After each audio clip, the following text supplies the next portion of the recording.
Kevin Lewis, carry optics master, safety officer, range comedian. These are the young guns. Welcome to season 2 of Can We Chat?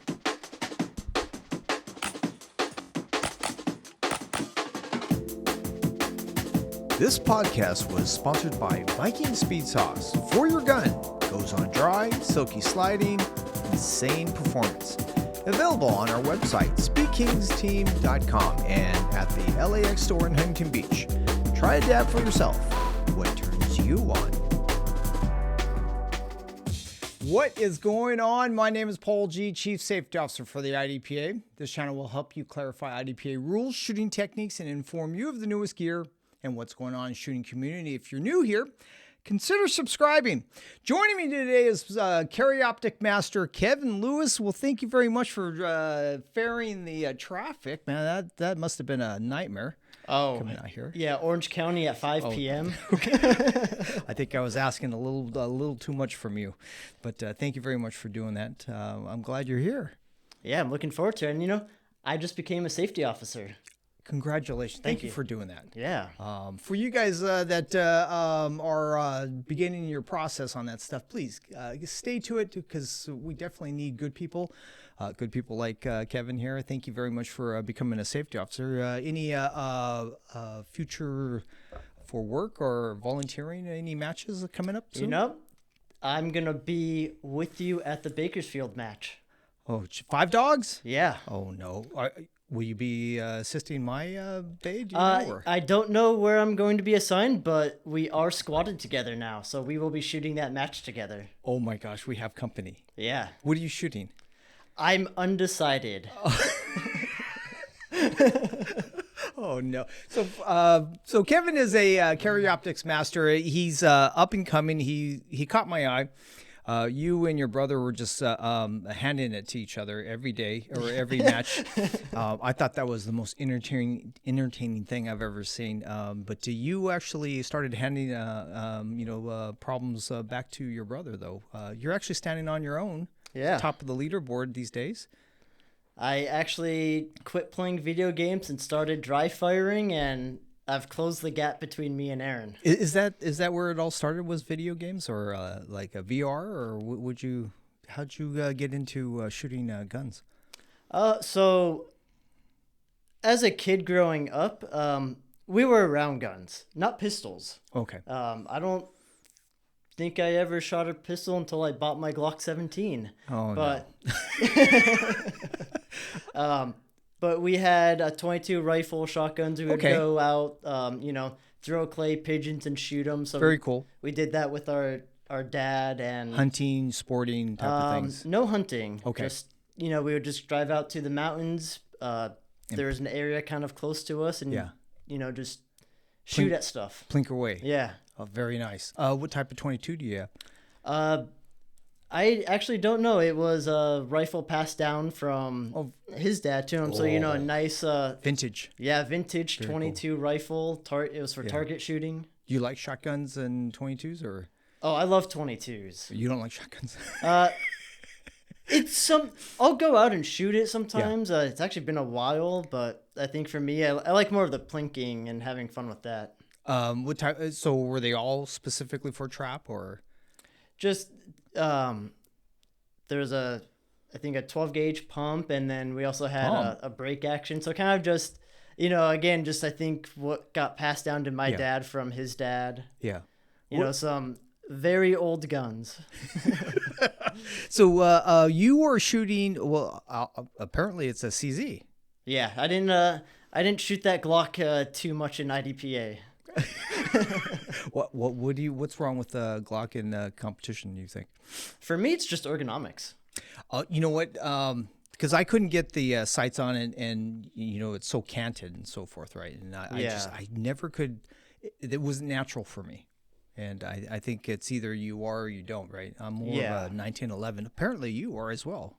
Yeah, I started with the Glock. My second gun was a 1911. Yeah, and then I was like, man, I really like the way that feels in my hand compared to the Glock. So you shot iron sights all the way up until recently? Is that right? I think about 2022 is when I put the red dot on. Okay. And what? But yeah, shooting irons on the Glock. I never put a red dot on that. Okay. Any issues with trying to learn how to shoot with an SRO or anything like that? Yeah, it wasn't very good for a while until I thought about what I had to do. Let's be, How did you actually figure that out? I looked at the difference between me and Aaron and decided I need to figure out what I'm doing and what I'm not doing. Yeah. And it's all vision, I think. And that was the biggest thing that I had to stop and think about is, how I'm using it. And the biggest thing is your eyes are going to want to look at that red dot. Right. And they're going to track that dot. Yeah. And you're going to feel like you're all over the place. And that's when you know you're doing it wrong. You're just chasing the dot. As soon as that dot moves, your eyes are going up to follow it. And Right. I think that's just natural. Our vision, we're primed. You see something peripheral and or just something snap and you're trying to see what is that. Yeah. And, that's where people talk about occluded. Right. Because that forces you to break away because when you're splitting your vision, you can't look at that dot and see your target. Yeah. Did your eyes and your mind allow you to do that soon, or it took a bit? It was very weird, I think, at first. And it was actually I started doing because Howard Hill. Yeah, Howard Hill swapped. I think he either had an SRO or he just had. I think I might even have it. A little, just a plastic shell that goes over with a black piece of plastic. Right. He gave that to me and said, this will help you learn how to shoot. Right. So you got to shoot with your peripherals. Yeah. Right. And it trains you because you're now focused on your target. And not on your dot. What are you shooting? So for me, it was I was just looking for targets. Yeah. Right. And it was almost like a highlighter. If the center lit up or the head lit up, that was a go. And I just pressed the trigger. Yeah. Right? Things started to move, and then I had to trust it. Right. That took a while as well. But it sounded like how long did it actually? How long did it take you to get comfortable with it? I think once I started doing that. Yeah. Just took a week or two of dry firing and really practicing with that. I haven't been shooting matches occluded. Yeah. But whenever I'm dry firing, I'm putting that on and I'm working on training my vision still. Focus on a spot.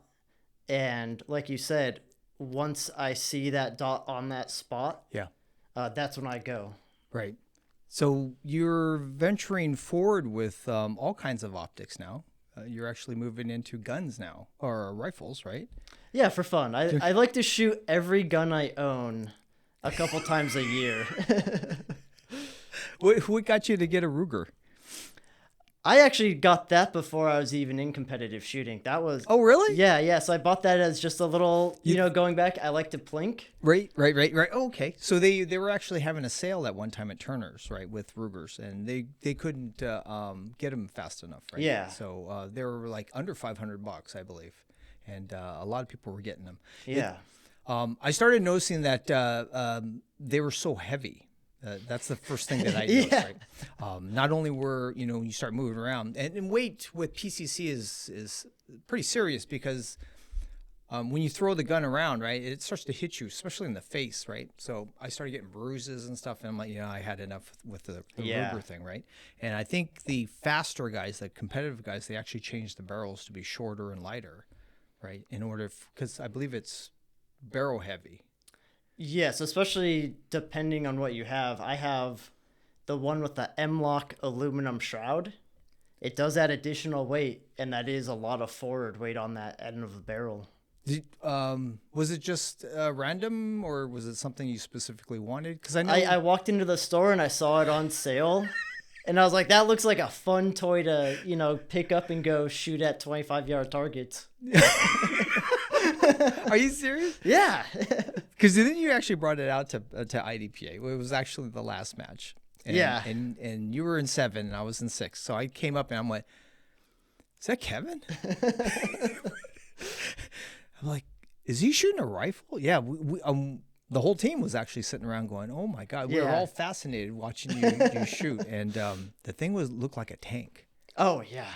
So you actually brought it. Oh, I did. Can Yeah. you actually show us Yeah. the bag it came in? This is quite Yeah. interesting.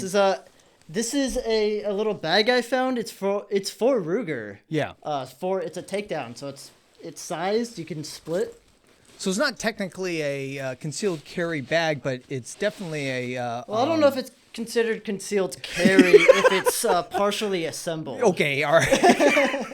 That would take a while, but that would be definitely something that you could carry in your car and stuff like that. Well, right? you know, now maybe that's how I need to start each stage in IDPA with my concealed PCC. We had that. They were telling me that I had to go out to my car, open the trunk up, get my gun, then start the stage. And I was sitting there like, really? Oh, just like West End. This is actually neat. I'm actually very impressed with the bag. So it's compact, very nice. Yeah. That thing looks This isn't compact when you put it together. like a beast though. Oh, yeah. You know, just for fun, I wanted to get some comparisons to, you know, what an actual competitive PCC is. Okay. What's the weight of that? Do you know? 7 pounds. You're kidding me, really? Yeah.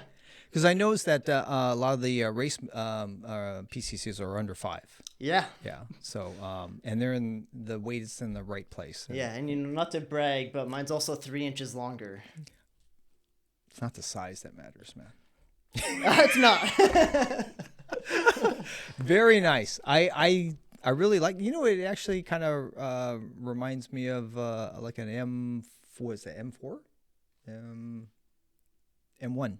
Yeah, it's kind of got that M1 style, which, you know, old fashioned M1s. The 30 cals. Yeah, right. makes it a blast to reload without a pistol grip. So you can't actually hold it up. Or Yeah, it's a you have little to- awkward because you're. Everything starts to drop forward. Yeah, also, you know, with a 7-pound gun and with that barrel weight. Oh yeah, that is crazy. Yeah, that's one of my challenges I learned from the PCC matches, trying to reload this while, you know, trying to run across the stage. Right. So to get it to be like race ready, I mean, how much do you think that would cost? Would it be too much of a change, or because I know they have like carbon fiber. Oh, I was looking barrels at that and too. They've got some crazy Rugers nowadays. So you can actually get one now with an actual pistol grip. Not in California. Right, of course. You know, maybe in other states where they get to have fun. But yeah, I think these are like $750 off the shelf these days. Yeah, because I know they have the other ones. So the other models had like skeleton. Yeah. Is that what you were? But that would make it a lot more nose heavy. Then wouldn't you want to go away from that, or? Yeah, I think you're better off with a 5-pound gun.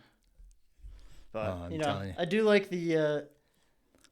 With this, you at least get to hold it forward. I think Yep. with the other ones, you only get about the handguard comes out. Ooh, that can get scary too. Yeah, Yeah. especially you know because you want to have that as far out as you can.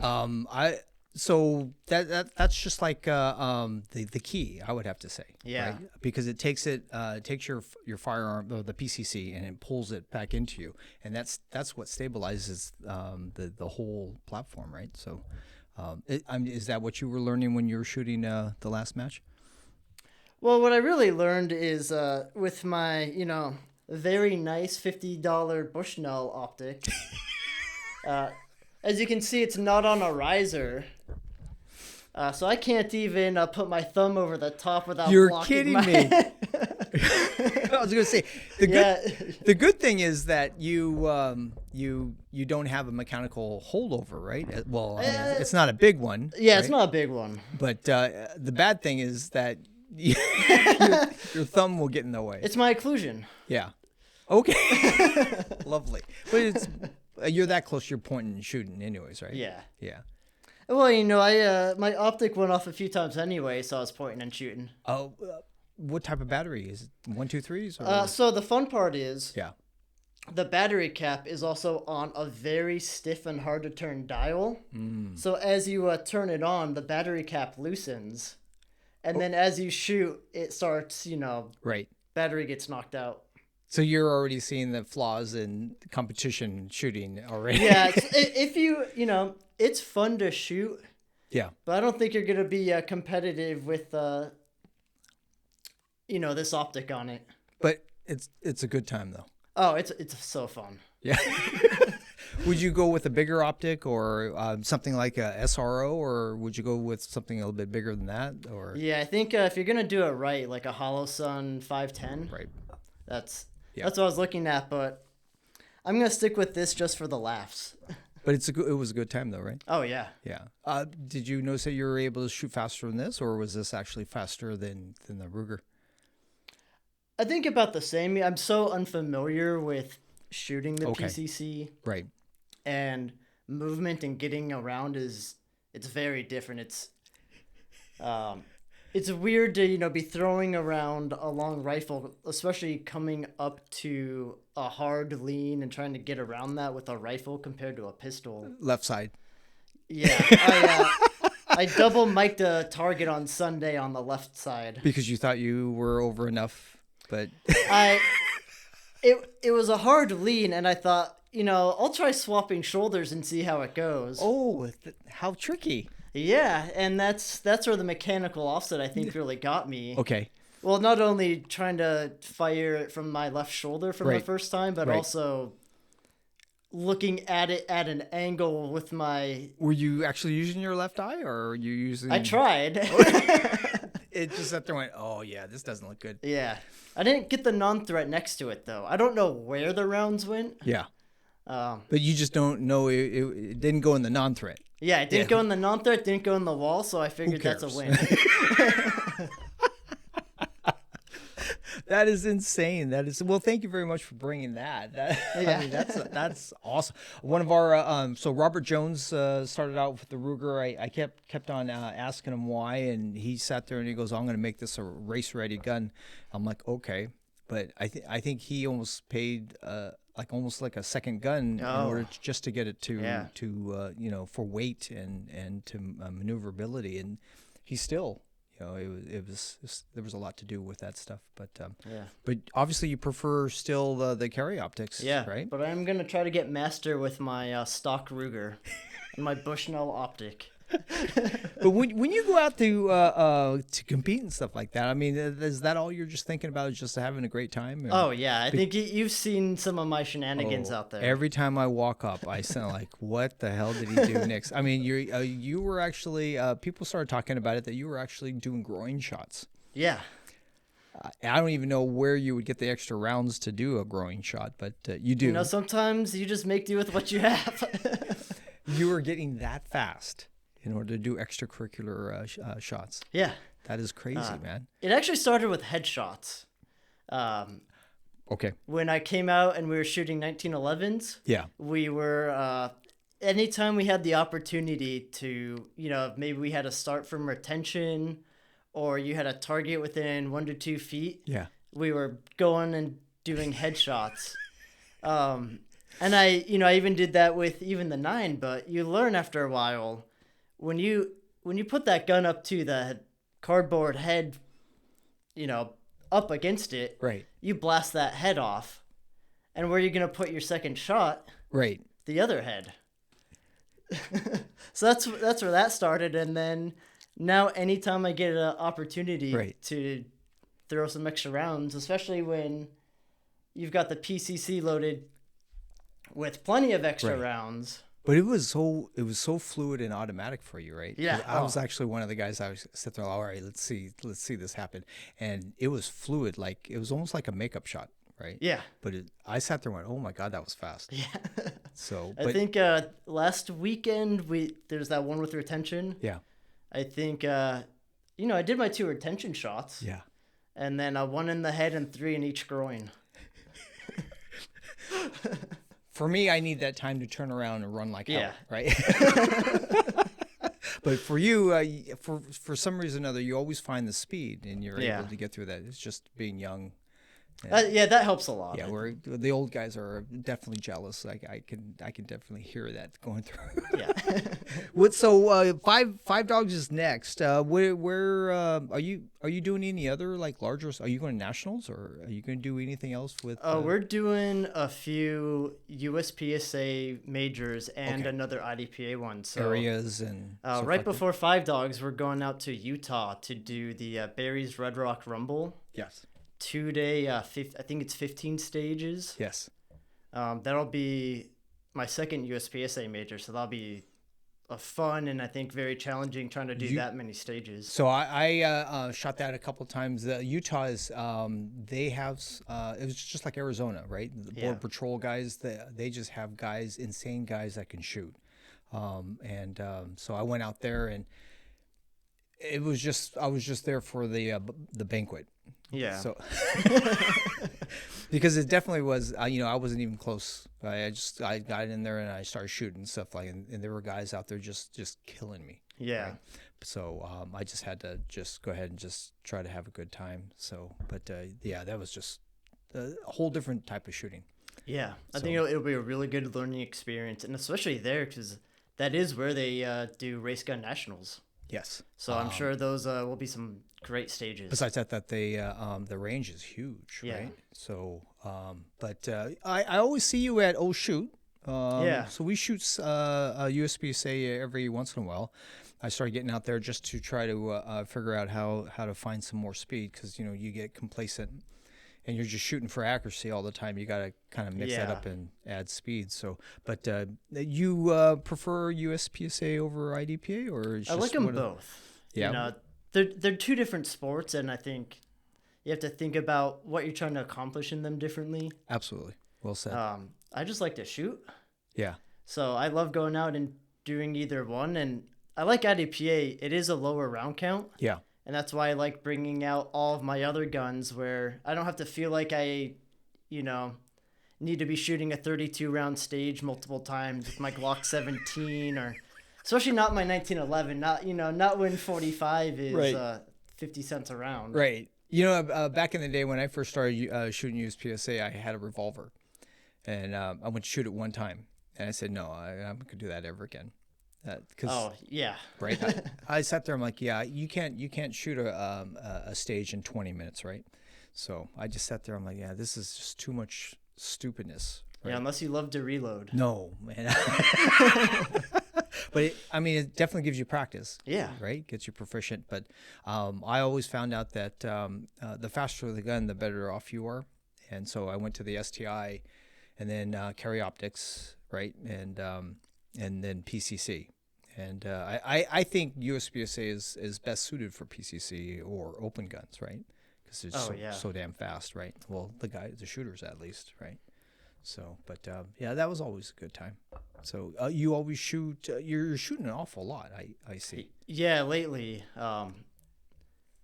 And now my goal is trying to get a lot better at USPSA. It's especially now that I'm trying to better myself. That's a great way to do it. Right. Really teaches you how to pick up speed in other areas. Right. IDPA, I got complacent. I wasn't really, for 2 years trying to better myself. I would go once or twice a month. I'd go out there and IDPA, you really get penalized for down ones. Instead of partials, right? Or they go through the whole calculations and so forth, right? What is that? They go by points. Points per second. I think that's the easiest way to describe it. Right. IDPA has it's just seconds. You miss, you're screwed, right? Yeah. Type of thing. And I shot USPSA for I believe 6 years, and I still didn't figure out how the scoring worked out. Right. It's too much math for me. I just. But it works. It's definitely a tool that I use. I can see you totally do that. So Yeah. But so you have USPSA huge USPSA events coming up, and you're ready for that stuff, or how are you actually practicing? That mostly just doing dry fire at home, and then it's hard to come out and get range time, during the week, especially that Orange County traffic. Hard to get out anywhere after work when, it takes an hour just to go a few miles. Right. So mostly my practice at home is dry fire. Some of the tools I use that occluded Mm-hmm. optic cover, and that's just to train my vision. I'll just throw some painter's tape on the wall, Mm-hmm. little blue circles. That's where I Your references? yeah. Sure. Yep. That's what I'm aiming at doing my transitions. A big thing that helped me speed up my shooting was Ace VR. Really? Yeah, have you ever played Ace? Well, the team is actually huge. They're always looking for more people to sign up. So I'm sure you would be a welcome. To the Oh, do you guys matches. do the They get together do They the do. weekly competition? I'm like, oh my god. So I started trying to. I tried in Sacramento. We got one for Randy. And, Okay. And we started messing with it, but for some reason or other, visually it makes me a little. Gives me vertigo. Yeah, right, so- I can't move in VR. For me, I get motion sick if I'm moving. Okay. All And right. I also have a space constraint, so usually I'm doing all the little teleports around. Yeah. And I kind of have to select my stages where I get rid of that, because for me, like, I don't find it good practice for me to go to a spot and then have to like do a weird like turn, manipulate the controller to teleport, go to another spot. Right. So I'll do a lot of those stages. I think it's probably everyone's least favorite, but like transition hell. Okay. It's the stage where you've got two papers on the right, a steel rack, Yep. and you're just swinging back and forth. Yeah. And so that's where I've mainly been using aces to just get that visual confirmation and work on getting my gun and my vision to Right. that next target. Transitions. Yeah. Really? Because I think the one of the largest waste of time would definitely be transitions. Yeah. Right? If you're not actually moving to the area, actually transition from your gun to the other side, right? On Yeah. target. Especially IDPA, you're going to only be at a couple spots. Right. IDPA is pretty restrictive in movement. I think it's 20 yards total or something. 10 yards at a time. Yeah. Yeah. And So which is not always a good idea. But Yeah. I'm trying to figure out a way best suited. So I always constantly talk with like Fred, the state coordinator, to try to see where the boundaries are. And I like to go from 10 yards, so make it 20 yards, right? Yeah. Overall. So. But there's a lot of individuals that are a little bit more mature and knee issues, ankles issues, and so forth. You got to be a little bit more accommodating for. yeah.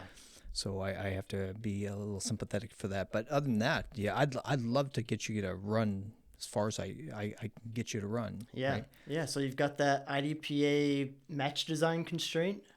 So one of your biggest spots of time is going to be transitions. Absolutely. And, IDPA 16 to 18 rounds maybe is probably your average. So 8 paper targets. If my transitions are half a second faster on each paper target, Yep. that's 4 seconds on the stage. Yes. Just on doing a better transition. Yep. And that's one thing Aaron pointed out to me early on. He said, you're just stopping and looking at every single target after you shoot to make sure you got your hit. Yeah. You're wasting seconds every stage Yeah, doing because that. it only takes you 3 seconds to shoot it. Yeah. It's the rest of the time that you spend the extracurricular stuff that wastes Exactly. the time, right? So either you taking one step more, taking one step less, or stuff that can make the biggest difference. The other thing is you missing, Yeah. right? Missing will tear you apart. Death by ones, right? Oh, exactly. Yeah. Yeah. Those little ones add up pretty quick. Just look at when I brought my Glock 17 out. It was actually the day I was training with Fred, so I said, I'm not going to be competitive at all today. Yeah. I'm learning how to SO. I'll bring my Glock out. How hard is it to be in charge of a group now? It's different.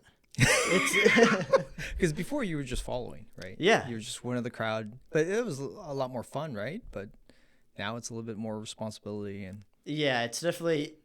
I think it's mentally taxing. Okay. You're out there all day, anyways, walking back and forth. But now when you're SO, Yeah. that's now you're in charge of someone's safety. Well, you're Yeah. in charge of a whole squad safety. Yeah. But you're actually not there for that. You're actually there because the really good shooters know the rules, right? And that was one of my motivations. I wanted to give back to the sport And I appreciate as you well doing that. as learn all of these rules. Yeah. You know, especially as someone who, the Western was our first major match. Okay. I think we've done the like local tier 2s. Yeah. But that was the first, you know, tier 4 going to a big regional match. Yeah. Very interesting, challenging Wait, stages. so that was like a trip? That was your first trip out? Yeah. No way, really? Yeah. Tell us about that. What would you? So, who'd you go up with? Went up with Aaron. So Okay. went up with my brother. But, you know, I think our whole squad there was kind of our group of guys from Prado. So that made it very easy, you know, being with a group of people you're Right. familiar with. Well, you showed up Yeah. in our stage. I'm like, what? It's like, oh no. But I always look forward to seeing you because it's always a thrill. But Yeah. you're always entertaining. Oh, thank you. Right? Yeah, So you never know what I'll get up to. But you go out there. But you're out there. You're always having fun. You're always having a great time. But so you're gonna. So now you have to spend more money or spend more mind space in order to do another job, right? So Yeah. doing safety officers. But what have you been learning about rules and stuff like that? For me, it's learning how, I think really more how match directors and higher up interpret some of the rules. I think we all Right. know IDPA's got a lot of vagueness to some of the rules. And it makes the safety officer jobs that much harder. Yes. And you'll definitely know, you'll figure that out. So Yeah, I've already seen, you know, Okay. just from walkthroughs. the interpretations and Yeah. stuff like that, right? And that's how it turns into arguments, and Yeah, and that's good to learn because they're, you know, again, going to some of that vagueness yes, and stage designs, you can really get into scenarios where there's not a clear interpretation in the rule book. right, And it's, well, when and who will be giving out a penalty for that situation. right. So Fred and I always have that conversation. I sit there and I go, "How did you want me to call this?" Is how I always ask, because I know this is going to come up, and as long as they don't yell at me, right, and they just explain to me, well, this is the way I want you to call it, and I'm okay. So for what reason, right? Just kind of Yeah. give me the background on it, and so I can give a educated right answer to whoever's asking. That would get me out of trouble a lot of times. So, but I can't wait to see you in action when you start doing that stuff. You going to start taking over 8, or what are you going to do? Or 7? I told Leaf I will primary SO, so I'll be somewhere on Sunday with my Ruger. Oh man. So you have how many rigs do you have? USPSA, obviously you have 2, USPSA and then IDPA rig, right? Yes. Or do you use the same? No, I have 2 separate kind of setups. Yeah. Only because it's just nice to have the USPSA bolted to the belt. You get to put it on over that inner belt, and you don't have Right. to mess with anything between matches. I don't know why. Well, I guess it's for the concealment issues, right? They just Yeah. want it to be a belt that you wear every day, and I get that part. So, but I always thought USPSA was a lot more convenient, especially because I come from a 3-gun. Yeah. So, and we have like 3 belts for everything that we do, right? So, and I was used to that, and then they said, well, you can't use that belt, and I'm like, really? Yeah. I'm like, okay. So what belts are you actually using for? Oh, I got. Let's see some of your coolness here. So, I've actually just about some gear. So, I've been shooting with a Blade Tech setup for over 2 years. So, actually, well, I guess when I started, I bought a little Blade Tech belt, Blade Tech mag pouch. You actually Tech use holster. stuff that they actually conceal with, right? So this is actually Yeah, I just dressed bought up as- their. I was like, what can I use for IDPA that's inexpensive? Yeah. While I find out if I like the sport. And did you enjoy that belt, or did it actually work for you, or? I wore this at the Western.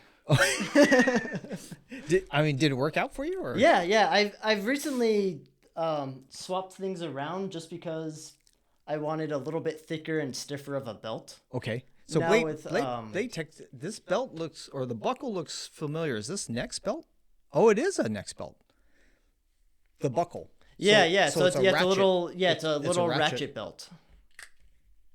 Yeah, it definitely is. And you use it with the Blade Tech belt itself. Yeah. So you buy the belt from Blade Tech? Oh, that's all. This is sold They together. give you the Yeah, whole this thing. is, yeah. Wow, this is beautiful. How inexpensive is this, or expensive is this? Very inexpensive. So I Yeah. think all the Blade Tech stuff, I Yeah. think most of it's maybe like $20 to $40. So I think I got set up with a double mag pouch, a holster, a belt, maybe $100. Really? Yeah. And that stuff has lasted me through 3 years of IDPA. You know, actually, this actually came from golf. Oh, did it? Yeah. So they the first time I saw this was in the pro shops, and I'm looking at it, I'm like, and you know, we always have to wear belts and tuck your shirts in Yeah. back in the day, but you know, things are starting to get a lot easier now. But I got one of these and I clipped it in. I'm like, that is fantastic. I never thought about that. But you know, I never even thought about using this for shooting until Cynthia, one of my teammates, actually goes, yeah, I got one of these belts, and she started doing this stuff to her belt, started Yeah. ratcheting it back and forth, right? And I'm like, I go, oh my god, that's beautiful. It's great to have because especially, you know, when you go up to start a stage, you can tighten it a little bit. Yeah. And then, you know, it's hot. You're walking around all day with that gear on. You can just loosen it up a little bit in between stages. So this has a unlock, right? Yeah. And you can lock in. That is really neat. That is Yeah. really cool. It is a little bit on the thinner side. Okay.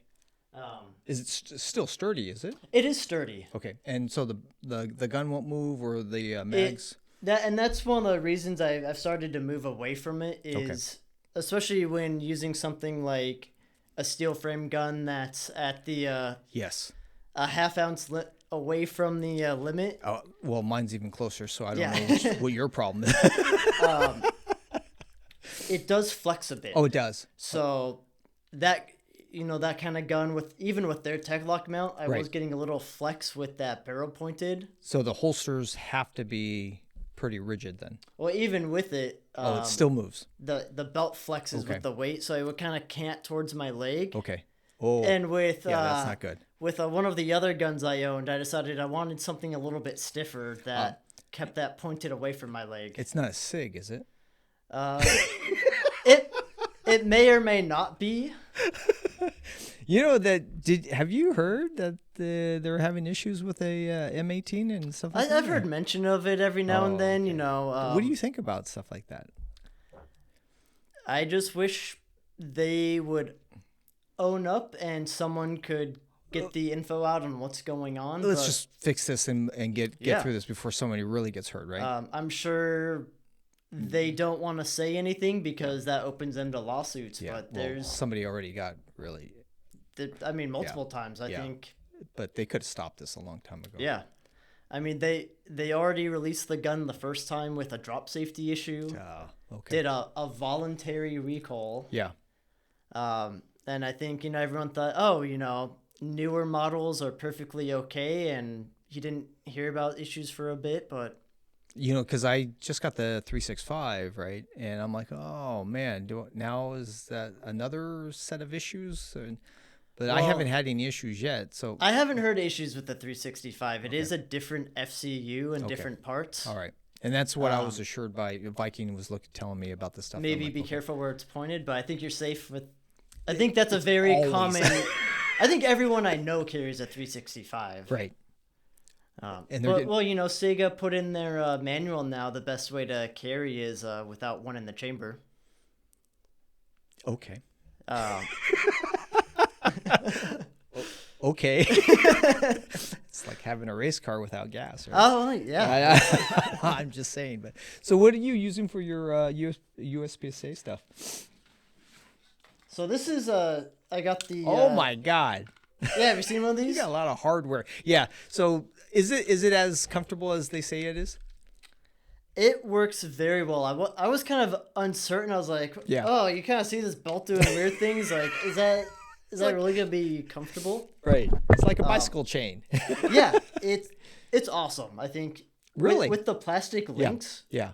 very secure. Right. So now it molds to your. It molds to your hip. body. So it gets around your. Is it actually that comfortable around your waist and stuff? Especially with the ratchet. I think going back, you put the nice ratchet on and you can loosen it up. It stays very well to the Velcro. Okay. Especially mounting I love the holster. Yeah. Mounting the holster on it. There's no flex in it at all. Okay. You can point that and then. Right. This is also an IDPA legal holster. I see that. Yeah. I think I've seen more of these out now that IDPA actually has more restrictive carry optic holster rules than USPSA. Yeah. Well, I don't shoot IDPA or US or carry optics, and so I don't have to worry about that stuff. I just worry about their PCC stuff. Yeah. So now all you have to do is worry if your concealment garment covers it. If it's covered, you're good, right? Yeah. And, it is nice to have everything just bolted down to your belt, never moves. You go to dry fire practice, can just pop it on. So most of your, the first two mags are right in your front. Yeah, so I kind of keep it a little bit more to the side just to be a little more consistent with easier for swapping between IDPA, but you can have it. Some people run it right in the front, pull that first one out. I know the PCC guys always have, they always carry one in the front. So, but it works for them. Yeah. And that's the double alpha links belt. Yep. You can actually wear this in IDPA without an inner belt. Yes, so they will allow, if you pass this through your belt loops, you can rock it. And I think I've seen a few guys where, depending on your belt and where the loops are, they kind of just have to shift things around, and they just keep that belt set up for IDPA and USPSA. I'm very impressed with the lack of motion on the holster side. That's important for me. So yeah, but it seems to definitely looks. Blue is your favorite color, I see. Oh, I had to match it to the CZ. So, what other practice are you actually doing to help retain the dot and so forth? For me, that's just dry firing. Dry firing and really getting that draw and getting the grip and index. Yeah. That really just develops, obviously the first times you come out, especially if you're swapping guns around. Yeah. Oh, yeah. Where you're coming up. And I think that goes back to Glock 17 and ergonomics. Just the way that gun fits in my hand. Yeah. When, I go and point, it just isn't as flat as like a 1911 style is for me. Just the angle and the size of the grip. I would have to say I was somewhere around about like 70 or 80% trying to get the same grip. I never could get the same grip at the same time, right? Not without getting into chalk or some type of resin, right? So I don't know how you were able to hold on to the damn thing. You use any hand additives? It seems that you do. Is white? I have. It's been pretty humid, so I never used anything until I got a little goodie bag, and I was like, oh, what's this stuff? I'll give it a try. Actually, I have that in my bag too. Have you ever used this? It's the Chalkless. It's just a silica. And I've been running that. It's been, like I said, it's been humid out there. Yeah. So it's not really going to make your hands sticky or anything. Right. So this doesn't have alcohol in it, or it does? No, it's actually it's just little silica beads. Wow. So it kind of feels like you just pick up some dirt and rub it between your palms. Right. You don't get a lot of junk coming off your hands. For me, it's helped just keep my hands dry. How messy is that? I noticed that's very tacky on the outside of it. I'm like, wow, that actually feels pretty good. It's not messy at all. So it doesn't turn white or anything like that, or? I mean, you can kind of see there's a little bit in those grips. So I think most of that's just the Prado moon dust. Okay. Okay, well said. Yeah. Compared, I think some guys put on some of that like liquid chalk, and then their whole range bag is just covered in white afterwards. So Daniel does that, right? Yeah. And it was I just made this. I actually it's what's today? Tuesday. So tomorrow it airs for everybody. It has to deal with grip friction, and so we talked a lot about either the chalk or the resin or the squirt stuff. So but they all use it. Daniel uses it, and when he uses it, he gets it all over his vest, and I go. Go, Daniel. Have you seen yourself? He's like, dude, I'm just trying to get through the day, right? So I'm like, okay, all right, but I get it. But I mean, is how for you losing grip and so forth? Do you have issues with that when it gets humid, or? No, I just don't like the feel of sweaty hands. I don't know if anyone would say they do. Right. At least maybe not in public. So yeah, I just want to get away. I never felt like I was losing grip on the gun or had issues. It was kind of just A personal thing. Yeah, a personal thing. Yeah, that's what he said. No, it's totally a personal thing. I'm like, oh, okay. I thought it was like a slipping or some type of issue. I know my sport hand always kind of slides off, especially on the PCC type of stuff, right? Yeah. And a little chalk will always get me going. But I don't like grabbing onto the range dust only because of the lead and stuff. But although it gets everywhere. Yeah, anyways. you want to try to be cleanliness, but yeah, you get stuff all over you. I'm just trying to find a better way. But so this doesn't leave any whiteness everywhere. It's a pretty like thin film on your hands. Yeah. Just kind of like I said, gets rid of a little bit of that sweat off your hands. Okay. And then not really a mess anywhere. It's not getting all over the gun or over the bag. Very cool. Does it dry out your hands or leaving them chapped or anything? Do you have to wash Not them for me. Yeah, no issues with any of that. Oh, this is kind of cool. Radio engineered. Oh, very cool. I'm gonna have to take a look at this stuff. Yeah, and a little bit goes a long way. It's just, of course. Although you can see, it's kind of like it's pretty translucent. So sometimes, especially with how bright it is, I'm like trying to see did I actually pour any in my hand? Right.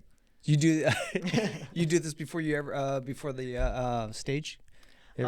Maybe depending on how the day is, maybe just once during the day, or if I go to the bathroom and wash my hands, I'll put another little bit on. But I'm not pouring it on every stage. Right. Some guys are squirting. Oh yeah. So how long is it, like every 6 stages or every 4 stages or yeah, probably once a day or once a once or twice a day, as that's just really? Good enough for me to long? keep my hands kind of not too sweaty. Yeah. Okay. Very cool. Well, thank you very much for sharing that. What other goodies do you have in your bag? How do you stay hydrated and so forth? You just like pound the water, or do you do any pre-mixes or anything like that? Something I've started to try to do more now that it's summer. We're getting 90 to 100 degrees some days, and how do you that get through sun that? just blasts you. Yeah. Drink water the day before.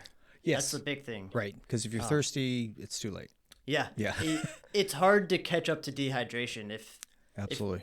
And if you're not going to the bathroom at the range, you probably need to be drinking more water. Yeah. So I bring a cooler. I get some ice packs. I always bring more than I know I need if someone's out there and needs something. Oh, that's awesome. Maybe I should change my squad. Oh yeah, Make sure. You've seen the fun we get to. So usually I'll fill. I got one of those big hydro flasks. I think it's 64 ounces. Yeah, I saw that jug. It looked like a sparkling bottle. Yeah, it gets.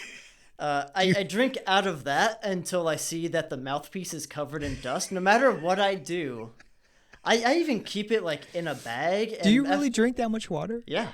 Really? Yeah, I'll go through that 64 ounces plus some more. Really? Yeah, that's probably why I have such sweaty hands. That water's just it's coming out everywhere.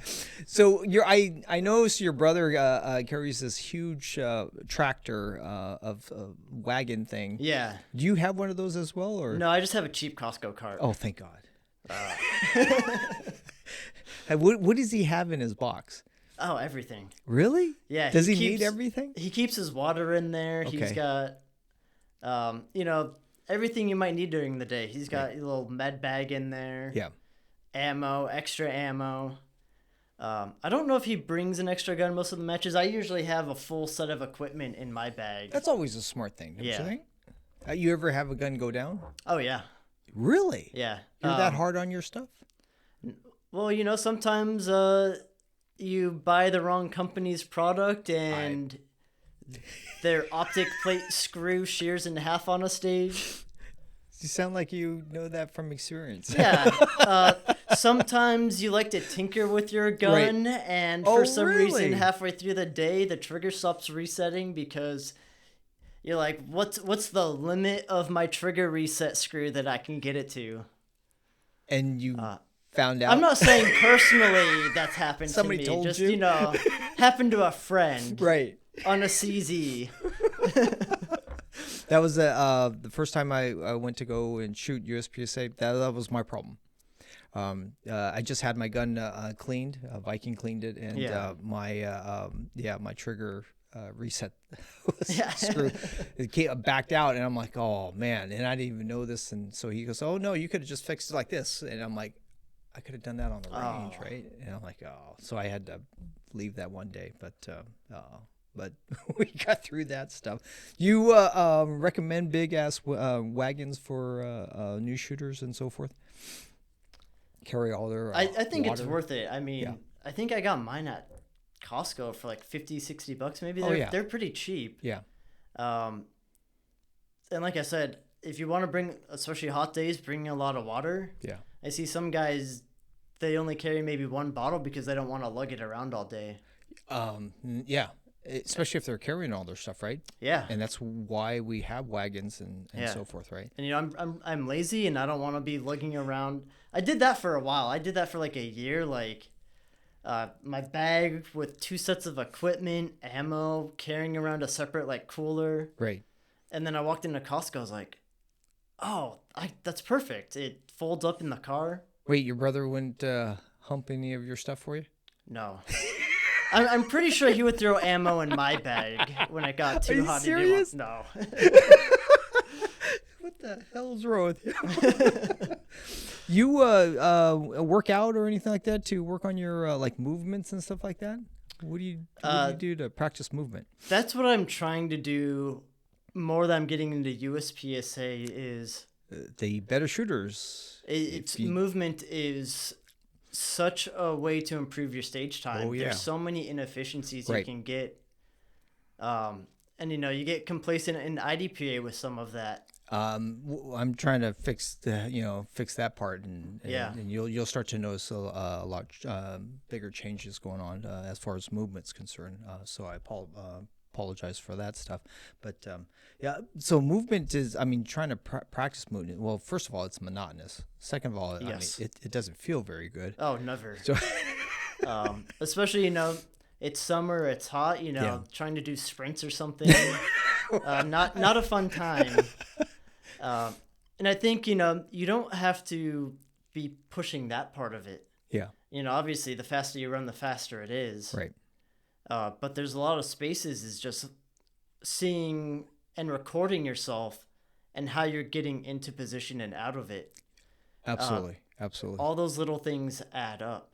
Yeah. If you come in with your gun down and you take a half second to bring that gun up. Right. If you're kind of coming in awkwardly and trying to stop, put that gun up, put it around the corner. And it all goes back to kind of visual training too, is knowing where you're going to stop. And at that point, you should already have that gun up and coming onto that target. Right. And that's every position of cover. That's little bits of time that adds up in every one of those motions. DMs, that was the first lesson they bestowed upon me, was always be ready to shoot. Yeah. Right. If it takes you like a half a second every stage, right, to try to prep yourself to shoot, right, that adds up, right? Exactly. So we try to get rid of that stuff. That's one of those categories of extracurricular stuff that you want to do. You just try to get rid of that type of thing before you go through, right? So, but that's insane. How long have you been shooting IDPA and USPSA? USPSA coming up on like a year and a half now. A year and a half, you already know the secrets? No kidding. Yeah, I spent a lot of time trying to make myself a better shooter because I was sick of, being 20 shooters below air in every match. So your issue was just Aaron. Yeah, I don't compare myself to anyone else. I go home, I type in Lewis into there, and I look and see how I compared to him. Yeah, and that's it. Yeah, it's. Once I catch him, I'll worry about anyone else. But for the longest time, it was definitely Aaron. He was just I think he moved in to first place, right? He just stayed there. Yeah, he put the time in at home. Really? Yeah, he was dry firing, practicing. He put an obscene amount of time into ace. Okay. You want to give me a guess on how many rounds you think he shot? I know. I'm sure it's in like the 10,000s area. Oh, you're lowballing. Are you serious? Yeah. Is that much more? Yeah. He got a pin for 250,000 rounds a while ago. Oh my gosh! Well, congratulations to him for doing that. That would tell me that he doesn't have a life. He does. It's just shooting. Oh my gosh! How do you beat someone like that? Yeah, I go in and I try to catch up, and it's different compared to shooting 30 rounds over 20, 30 seconds. Right. And then you do it again an hour later. Yeah. You go into ace and you shoot a couple hundred rounds in 10 minutes, and I feel it. Yeah. And you start getting tendonitis and stuff. Yeah. Which he had. Are you serious? Yeah. And he had to stop. Yeah, off? he had Really? to cut back because. You're kidding me. Yeah. Repetitive stress injury? Yeah, that's a Oh, repetitive stress you're injury. kidding Doing me. this 200,000 times. Yeah, but when he comes up and he's all ready to go in a match, can you imagine what that does to a real gun? Oh yeah, his splits. Yeah. Come out, watch him do fast splits, fast transitions. Yeah. And then being the brother with the name K, having to go after him every time. But you're the man. Yeah, You stepped up. yeah. I was like, I'm done with this. It's time to catch up to him. Yeah. But you enjoy going after him, don't you? Yeah, it's fun, and I think that's one of the things that really helps to become a better shooter. Right. Is, having someone who you enjoy shooting with, which I think there's a lot of people I enjoy shooting with. But it's also Squad someone- 7 is huge. Yeah. Right? And it's also people that we help each other get better. Yeah, but you're very infectious, right? I Yeah. mean, you just go out there and we just all have fun when you're around. Yeah. Right. So I actually look forward to seeing you every time we move around. I always give you crap, when we walk by and stuff like that. But that's just affection, right? So. Yeah. Well, you know what? It's crazy that your mindset is purely for fun. A lot of guys out there are real serious, too serious sometimes. Yeah. Do you think that's a huge issue on trying to get better and so forth? What do you think? For me, that's not something that I mesh with doing well, is like a very serious competitive crowd. Yeah. So probably I'm not a very competitive person. I got any competitive spirit got destroyed in high school when I played on a soccer team that was the worst in the league for 4 years. Right. And, we won maybe one game a year. Okay. So that just destroyed my competitive spirit. So Right. for me, it was just, I'm going to be out here, just got to learn to have fun with everything. How did you get that with your brother, though? Because your brother steps up and apparently you just want, Yeah. you want to step on him every chance you have. Well, when, usually a lot of the times we'll go to his house after the match, and our parents will be there and they go, "Oh, did you beat your brother today?" And then you go, I don't think so. And they go, well, why not? You know that's actually not just your parents, right? I mean, it's there's a lot of us always saying, "Hey, where did Kevin line up?" Right? Yeah. Where's Aaron and Karen? Yeah, or Kevin. So I'm sitting there like, oh, okay, I don't know. But it turns into a punchline after a while. Yeah. But, it's entertaining. It's definitely entertaining. It's something that I welcome to IDPA every time I walk around. There's actually, you're having a great time out there, and that's what I hope to see more people, experiencing and so forth. What do you think about any advice to new shooters about building speed with optics? Any tips you might have?